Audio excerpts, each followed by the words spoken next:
სახელითა მამისათა და ძისათა და წმინდისა სულისათა ჩვენთან არს ღმერთი არს და იყოს ყველას გილოცავთ დღევანდელ დღეს ღმერთმა მრავალს დაგასწროთ თქვენ და სულიერ საქართველოს ამინ დღევანდელ დღეს დანო და ძმანო წმინდა მართლმადიდებელი ეკლესია აღნიშნავს ღვთისმშობლის დაბადების დღეს მინდა გითხრათ რომ წელიწადი სწორედ ამ დღესასწაულით იწყება არ ვიცი თქვენ დაგვირვები ხართ ამას თუ არა და ეხლა შეხედეთ როგორ არის საეკლესიო ახალი წელი როდის არის 14 სექტემბერს ნუ ძველი სტილით გულისხმობ 14 სექტემბერს და პირველი დღესასწაული რაც იწყება 14 სექტემბრის მერე არის რა ღვთისმშობლის დაბადების დღე ანუ წელიწადის ათვლა შეიძლება ესე ითქვას რომ ჩვენ კალენდარში რომ ჩავეხედავთ ქრისტესობით კი არა საეკლესიო კალენდრით სწორედ ყოვლადწმიდა ღვთისმშობლის დაბადების დღე იწყება ყოვლადწმიდა ღვთისმშობლის სათნოებებზე რა ვიცი აბა როგორ შეიძლება საიდან შეიძლება დავიწყოთ რა კუთხით შეიძლება ვისაუბროთ რომ როგორ ვიბაძოთ როგორ გავხდეთ ესეთები იმიტომ რომ მოწოდებული ვარ ამისთვის მოწოდებული ვარ დღევანდელ სახარებაში ესეთი რამ წერია როდესაც ერთმა ქალმა ხმა მოიღო და თქვა რომ კურთხეულია მუცელი რომელმაც გიტვირთა და ძუძუნი რომელთაც წოვდი მაცხოვარი ამბობს რომ კი ნამდვილად ასე არ უარყოფს ამას მაგრამ ამბობს რომ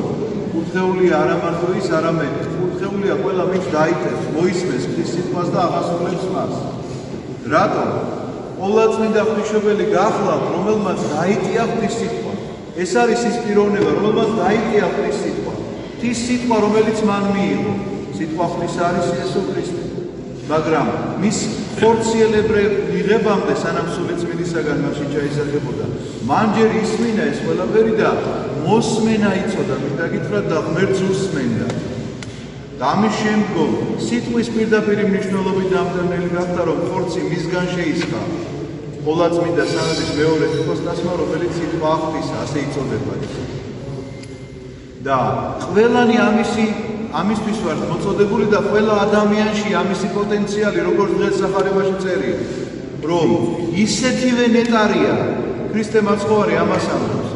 სწორედ ისეთივე ნეტარია ყველა ის ადამიანი რომელიც მოისმენს და აღასრულებს ამას ყოველთვის არა მარტო ის კი არა რომ მოისმენა და წავიდა არა მოისმენს და აღასრულებს ყოველივე ამას მაგრამ რომ მოისმინო და აღასრულო ამისთვის ჭირდება განსაკუთრებული შემზადება საკუთარი თავისა განსაკუთრებული მომზადება ეკუთვნით რომ აი კვლავ დღევანდელ სახარებას დავუბრუნდება სტუმრად არის მოსული რაღაცა ხდება სულია თან დამწრის სულიც აი კაბელიო დაიწובה ხარი გაჩერდა და დღეისელ დღევანდელ სახარებას დავუბრუნდა სტუმრად მოვიდა იესო ქრისტე და ორი და არის მართა და მარიამ მართა დარბის და სუფრას სვლის მარიამ იესო ქრისტეს ფეხებთან არის დაჩოქილი და ისმენს მის სიტყვას და მართა შემოვარდება და ეთქვის რომ უთხარიო ამ ჩემდასო რაღაცაო რა მარტო დამტოვაო აქ და ამდენი საქმე არისო დასაკეთებელი და მაცხოვარი არ უგულება არ განიკითხავს მას და არ ეუბნება რომ შენ რაღაცა ნუ მიედმოი და არაფერს ამსა კი საჭიროა ის საქმეც რომელსაც აკეთებ უბრალოდ რას ეუბნება იცით რომ მართა ზრუნავდა შფოთხარ მრავლისათვის აქა ერთისა არ სახმა და მარიამმა უკეთესი კეთილი ნაწილი გამოირჩია აი დღევანდელი სახარებიდან გამომდინარე როგორ უნდა გაუხსნა გული უყალ სწორედ აქედან ჩანს ჩვენ ყველანი ვინცად მიკრიბებით წირვის დროს თუ ჩვენს გულში მართასავით შფოთია რომ ვაიმე ის ხوار დამრჩა და ხაშლამას მარილი ხوارაგლია ქართული ანეკდოტისა თუ ამაზე შენი ფიქრი მაშინ ვერასდროს ვერ მოიცლი იმისთვის რომ მარიამი გახდა რომელიც მის ფეხებთანაა დაჩოქილი და თვითეულ მის სიტყვას ისრულებს აი ამას მოითხოვს უფალი შენგან მაშინ სწორედად როდესაც ის შენთან მოვა იმიტომ რომ აქ რომ მოხვედი ერთი მიზნისთვის რომ თქვა შემიწყალე მე უფალო ხომ მართალია ან მადლობელი ვარ რაღაცისთვის უფალო ან კიდე რა შეიძლება სხვა რაღაცა საფრთხე იყოს ადამიანს და თუ მოხვედი და დადექი ამ სახურებაზე ეხლა წარმოიდგინე რომ ღმერთი შენს წინაშე დგას შენ ამ დროს იწყებ ზრუნვას და შფოთვას მრავლისათვის აი ეს დაახლოებით ესეთ რამეს გავს ეხლა რომ წარმოიდგინოთ რომ მშობლები ხართ აქ უმრავლესობა და თქვენი შვილი რომ რაღაცაზე დაგიწევს. აი მამა ან დედა რაღაცა საქმე მაქვს შენ მიხვედი, აი მე გისმენ. მოვედი შენთან და გისმენ და ის რომ მიტრიალდეს ახლა სხვას დაუწყოს ლაპარაკი, იქ რაღაცებზე ფიქრი, ახლა ბაზარში ვარ წასასვე, ახლა იქ რაღაცა ჩემი ფიქრის არის πως შეგამეთ მეგონი გარემზე რო სახელური გაფუშდა ადრე იყო ეს, მაგრამ რა მნიშვნელობაა? ხო, ამ ფიქრით ესე იგი შევწუხდი რა, ვერ მოვიშორე დავიდან და ამას ვამბობ რომ ზრუნავდაში პოთხარ მრავლისათვის ნიშნავს იმას რომ მიუხედავად იმისა რომ აქ დადექი მაინც მრავლისათვის ზრუნავდაში პოთხარ და მთავარი გავეცდება ერთვის მოხვედრა ქრისტესთან შეხვედრის ადგილია ჩვენ აქ ქრისტეს უნდა შევხვდეთ ქრისტემ ჩვენში უნდა დაივანოს ჩვენში უნდა შემოვიდეს სული წმინდის ჭურჭლად ხარ გამზადებული და ამ დროს ზრუნავდაში პოთხარ სხვა ყველაფრისთვის გარდა ამისა მარიამმა კეთილი ნაწილი გამოირჩია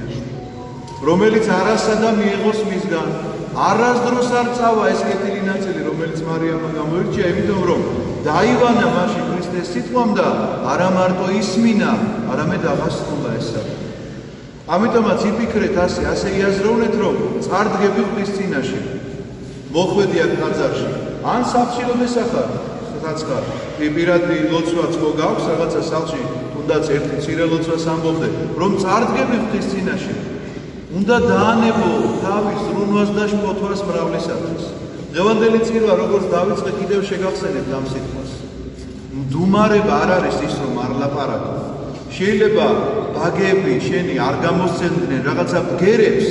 მაგრამ მთელი გულით დრტვინავდე რაღაცა საკითხზე. რაღაცა არ მოგწონდეს. პოლიტიკა იქნება ეს თუ იქნება რაღაცა მდგომარეობა ქვეყნისა, ოჯახისა, მეზობლისა თუ სამსახურისა და შეიძლება მთელი გულით დრტვინავდე და იდგე თითქოს იქ ღვთის წინაშე, ტაძარში იქნება თუ ხატების წინაშე არ გესმოდეს არც ერთი სიტყვა, რაზეც ღმერთმა უნდა გიპასუხოს. იმიტომ რომ არ აცდის შენ მას ლაპარაკს და არ აცდის ადამიანი ლაპარაკს რა მდგომარეობაში ადამიანი, როდესაც სხვას არ აცდის ლაპარაკს, იცით? ეს არის სრული ამპარტავნება, იმიტომ რომ მარტო თვითონ ლაპარაკობს, მარტო თვითონ ბობოქრობს. ეს გულში იქნება თუ გარეგნულად იქნება, ეს ბობოქრობა მასში არასდროს არ ცხრება. როდესღა უნდა მოისმინოს? თუ სულ შენ ლაპარაკობ, მოსმენით როდესღა უნდა მოისმინოს. ამიტომაც არა მარტო ბაგე უნდა გაჩუმდეს შენი რომ ბგერებს არ გამოსცემდეს, არამედ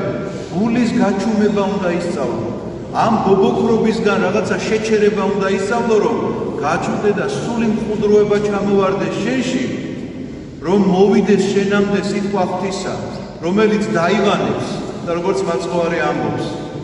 რომ მან უპირატესი მსახურება აირჩია. ეს არის ღვთის სიტყვის დავანება, რომელიც არასადა მიიღოს მისგან. აი ეს გამოარჩევდა ყოვლადწმიდა ქალწულ ღვთისმშობელს ყველა იმ ადამიანისგან, რომელიც ვერასდროს ვერ ჩუმდება. მას დუმილი შეეძლო, არა ის რომ ბგერებს არ გამოსცემდა, არამედ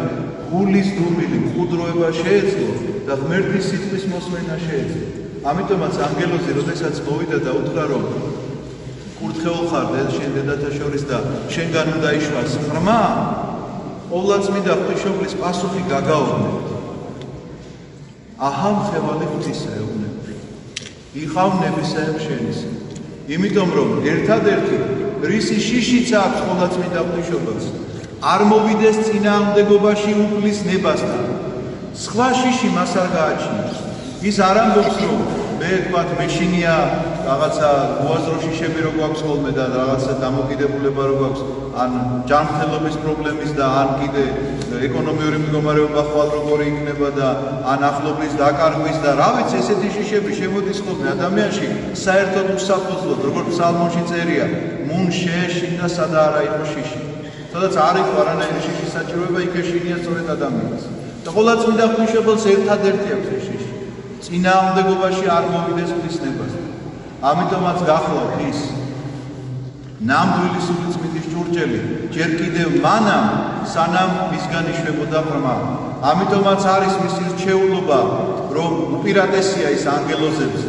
ამიტომაც არის ყოვლადწმიდა ღვთისმშობელი დედა და მფარველი თითოეული ჩვენგანისა და ჩვენ შეგვიძლია მას მივმართოთ ხოლმე თამამად შეგვიძლია მივმართოთ რომ უშუამდგომლოს ხის წინაშე სოდვათა მოტევებისათვის. ამინ. მე მინდა მოგილოცოთ კიდევ ერთხელ ის დღესასწაული და გისურვოთ ყველას ჯანმრთელობა, ბედნიერება და საღვთო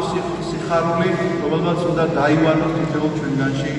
ამინ. მადლობთ და გახარებოდეთ.